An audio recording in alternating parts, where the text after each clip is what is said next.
और दिन नहीं बचे कि हम अपना सिलेबस पूरा कवर कर लें। ऐसे क्या करें कि हमारे एग्जाम में 90 प्लस स्कोर हो, ऐसा क्या करें मैम कि हम एग्जाम में फेल ना हो। तो बेटा आपके हर वो क्या करें का जवाब मैं लेकर के आ गई हूँ जो एग्जाम में आपको 90 प्लस स्कोर कराएगा हमें टॉप करने के सबसे खतरनाक और जानदार तरीके। हेलो मेरे प्यारे बच्चों, मैं रोशनी मैम स्वागत करती हूँ आप सभी का यूपी बोर्ड के नंबर 1 एजुकेशनल प्लेटफॉर्म विद्याकुल में। आई होप आप सब अच्छे होंगे, स्वस्थ होंगे, मस्त होंगे और अपनी पढ़ाई को बेटा एकदम शानदार और जानदार तरीके से कर रहे होंगे। तो बेटा आप सभी का डाउट था कि मैम हमने पूरे साल कुछ नहीं पढ़ा है, हम क्या करें, एग्जाम्स क्योंकि नजदीक आ गए हैं और दिन नहीं बचे कि हम अपना सिलेबस पूरा कवर कर लें। ऐसे में मैम हम क्या करें कि हमारे एग्जाम में 90 प्लस स्कोर हो, ऐसा क्या करें मैम कि हम एग्जाम में फेल ना हो क्योंकि हमने पूरे साल कुछ नहीं पढ़ा।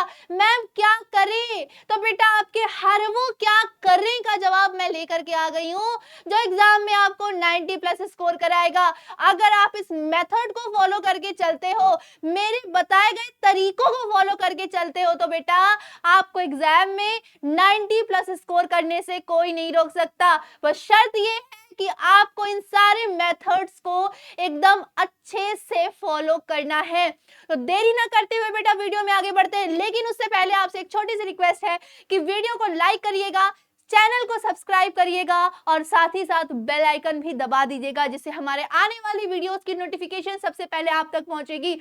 और कमेंट करके बताइएगा कि वीडियो आपको कैसी लगी। तो चलिए बेटा आगे बढ़ते हैं। तो बेटा सबसे बड़ी आपकी दिक्कत है कि मैम हम एग्जाम में टॉप कैसे करें, और मैं आज आपको वही बताने वाली हूँ एग्जाम में टॉप करने के सबसे खतरनाक और जानदार तरीके। तो बेटा आपका मेथड नंबर 1 है, स्ट्रेटेजी नंबर 1 है, तरीका नंबर 1 है कि कोई प्रश्न अगर ना आए तब क्या करें। अगर कोई प्रश्न हमें आधा रहा है और आधे में आके हमारी नैया अटक गई है, हम ना मझधार के इधर हो पा रहे हैं और ना मझधार के उधर हो पा रहे मैम, तब क्या करें? क्योंकि हम तो नदी के बीच में आ गए, अब हमारी नाव ना उधर जा सकती है ना इधर जा सकती है मैम, तब क्या करें? तब क्या करें? और मेरे प्यारे बच्चों आप कितना परसेंट अंक लाना चाहते हो एग्जाम में, कमेंट करके जरूर बताइएगा, जरूर बताइएगा। तो प्यारे बच्चों यही सारे सवाल का जवाब मैं आज आपको बताने वाली हूं। तो बेटा बेसिकली अगर आपको एग्जाम में कुछ नहीं आ रहा, नथिंग, ऐसा तो नहीं होगा कुछ नहीं आएगा, बट अगर एग्जाम में अगर आपको कुछ नहीं आ रहा है बेटा तब क्या करे? तब क्या करे? तो मेरे प्यारे बच्चों आप कुछ करना, आप कुछ करना लेकिन कॉपी ब्लैंक मत छोड़ना मेरे बेटा, कॉपी ब्लैंक मत छोड़ना। This is your very very big fault कि आप कॉपी को ब्लैंक छोड़ते हो। This is your very big fault कि अगर आप कॉपी को ब्लैंक छोड़ते हो, बिकॉज बेटा कॉपी अगर यूपी बोर्ड बिल्कुल नहीं चाहता कि हमारे बच्चे फेल हो, यूपी बोर्ड आपको किसी ना किसी तरह 1-2 नंबर दे करके आपको पास करता है। लेकिन बेटा अगर आप अपनी कॉपी को ब्लैंक छोड़ते हो तो this is your very big mistake कि आप बहुत बड़ी गलती करते हो, बहुत बड़ी गलती करते हो अगर आप कॉपी को ब्लैंक छोड़ते हो। कॉपी को ब्लैंक नहीं छोड़ना है, क्या करना है मैं बताती हूँ आपको।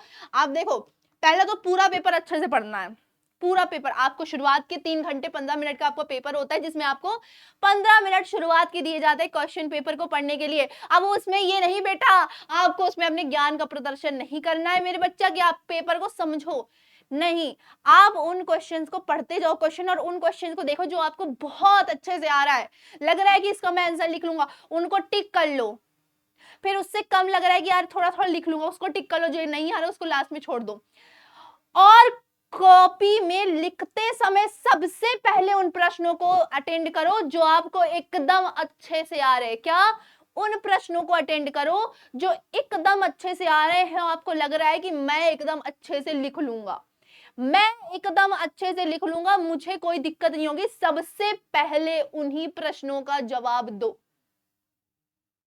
और अगर मैं प्रश्न ना आए तब बेटा आप भले कोई सब्जेक्ट का पेपर दे रहे हो, चाहे मेरे सब्जेक्ट इंग्लिश का दे रहे हो, चाहे हिंदी का दे रहे हो, चाहे मैथ्स का दे रहे हो, चाहे सोशल साइंस का, कुछ भी टॉपिक हो, कोई भी टॉपिक हो, आपको उस टॉपिक से, पर्टिकुलर टॉपिक से रिलेटेड कुछ भी याद आ रहा है, मैं क्या बोल रही हूं, पर्टिकुलर टॉपिक से रिलेटेड अगर कुछ याद आ रहा है तो लिख दो, लिख दो मेरे बेटा, बट क्वेश्चन नहीं छोड़ना, क्योंकि आपके एग्जाम में एक लाइन लिखी होती है इंस्ट्रक्शन में, ऑल क्वेश्चंस आर कंपलसरी, यानी हर प्रश्न का उत्तर देना आपको अनिवार्य है। और ऐसे में अगर आप प्रश्न छोड़ते हो तो एग्जामिनर बहुत ज्यादा हेजिटेट होकर के आपके कई मार्क्स काट सकता है।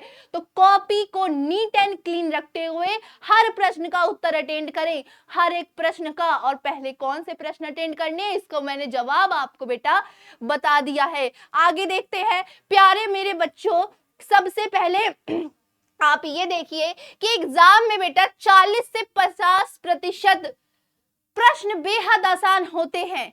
क्या 40 से 50% अंक बेटा बहुत बहुत प्रश्न वो आसान होते हैं, जिनको करने में आपको बिल्कुल भी कठिनाई नहीं आएगी, बिल्कुल भी दिक्कत नहीं आएगी। और कई प्रश्न बेटा, आप सबसे बड़ा प्लस पॉइंट ये है बेटा कि प्रीवियस ईयर 2 से 3 साल के प्रश्न रिपीट होते हैं एग्जाम में, और इस बार भी होंगे।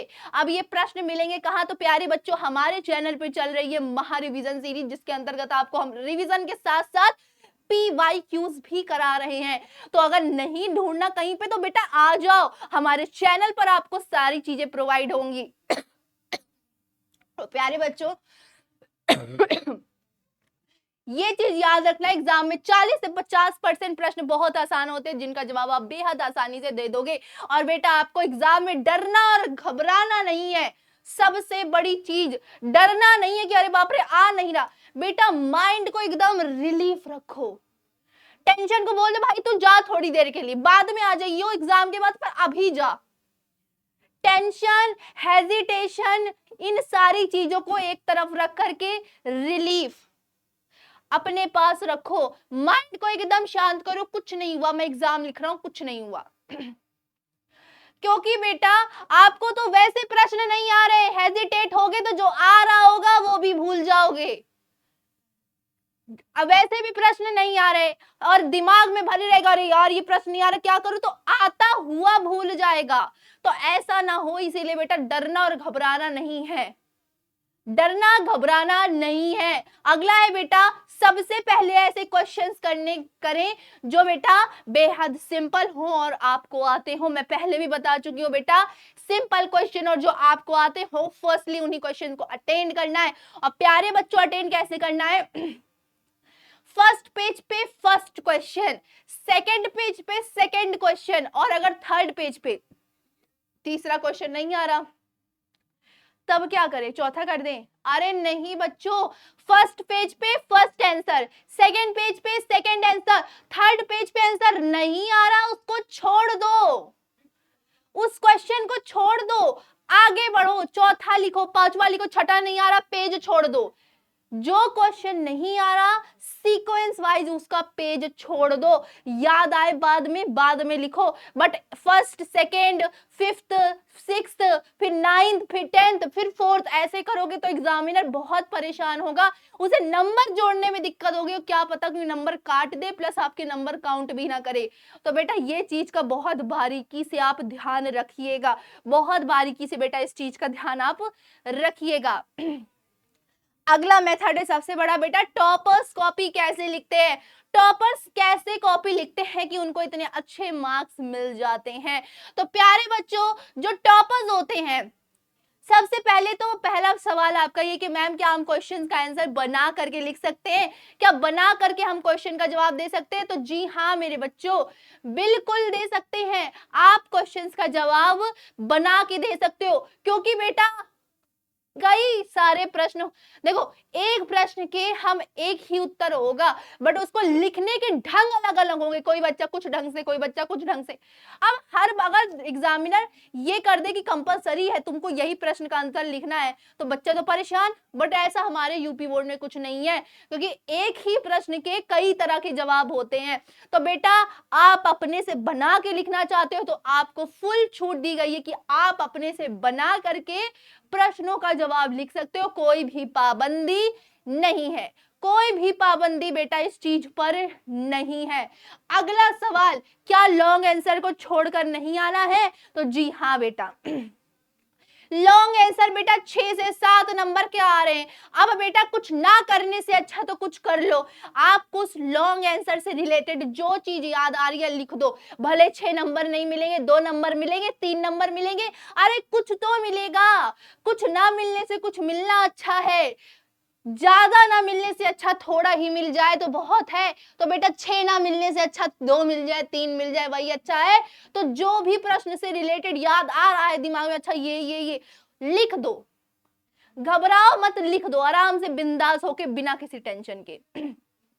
Now the most important thing, सबसे जरूरी बात है बेटा, your first impression is your last impression. यानी आपकी पहली छवि ही आपकी अंतिम छवि होती है। यानी आप प्रथम बार अगर किसी इंसान से मिल रहे हो तो आपकी जो छवि पहली बार में होगी वही अंत तक बनी रहेगी। जरूरी नहीं आप पहली मुलाकात हाँ ऐसे ऐसे था, दूसरे में आप अच्छे से बिहेवियर, नहीं, पहले जैसे मिलोगे वैसे ही अंत तक बने रहोगे। तो याद रखना यही सेम चीज आपको कॉपी के साथ करना है कि आपको फर्स्ट पेज को एकदम proper neat and clean hand writing में लिखना है। कट पीट नहीं करना है, आपको व्हाइटनर का इस्तेमाल बिल्कुल भी नहीं करना है। और अगर मान लो कि आपको लगता है कि मेरा क्वेश्चन गलत हो गया है, कोई वर्ड मुझसे गलत हो गया है, तो सिंपली ऐसे कट लगा दो। ऐसे सिंपल कट लगा दो, अब उससे पूरा ऐसे ऐसे तुम खिचड़ी पकाने लगो कि ऐसे ऐसे कर दूं। तो बेटा ये चीजें नहीं करना है, इससे कॉपी में बहुत गंदा इंपैक्ट पड़ता है, बहुत गंदा इंपैक्ट पड़ता है। तो अगर नहीं आ रहा तो सिंपल से ऐसे कट लगाओ और आगे बढ़ो। कॉपी में खिचड़ी नहीं पकाना बेटा, तो ये चीज का ध्यान रखना, ये चीज का बेहद ध्यान रखना। कैसे लेटर लिखना है, कैसे एप्लीकेशन लिखना है, इसकी वीडियो ऑलरेडी बेटा बना चुकी हूँ, देख लो। एग्जाम हॉल में क्या क्या चीजें लेके जानी है उसकी वीडियो बना चुकी है, जा करके देख लो। पीवाईक्यू चाहिए हमारे चैनल पे आओ, सब कुछ आपको मिलेगा। एग्जाम रिलेटेड हर चीज यहाँ पे अवेलेबल है बेटा। तो देरी किस बात की है बेटा, आज से तैयारी शुरू कर दीजिए, क्योंकि विद्याकुल है आपके साथ, तो डरने की क्या है बात। तो मेरे प्यारे बच्चों, आशा करती हूँ कि वीडियो आपको काफी अच्छी लगी होगी, काफी हेल्पफुल लगी होगी और समझ भी आई होगी। तो प्यारे बच्चों, अगर वीडियो समझ आई, पसंद आई तो वीडियो को लाइक करें, चैनल को सब्सक्राइब करें और बेल आइकन को प्रेस करें और कमेंट करके बताएं वीडियो आपको कैसी लगी। मिलती हूं मैं रोशनी मैम आपसे अगली वीडियो में, तब तक के लिए आप सब अपना ख्याल रखिएगा। राधे राधे मेरे प्यारे बच्चों।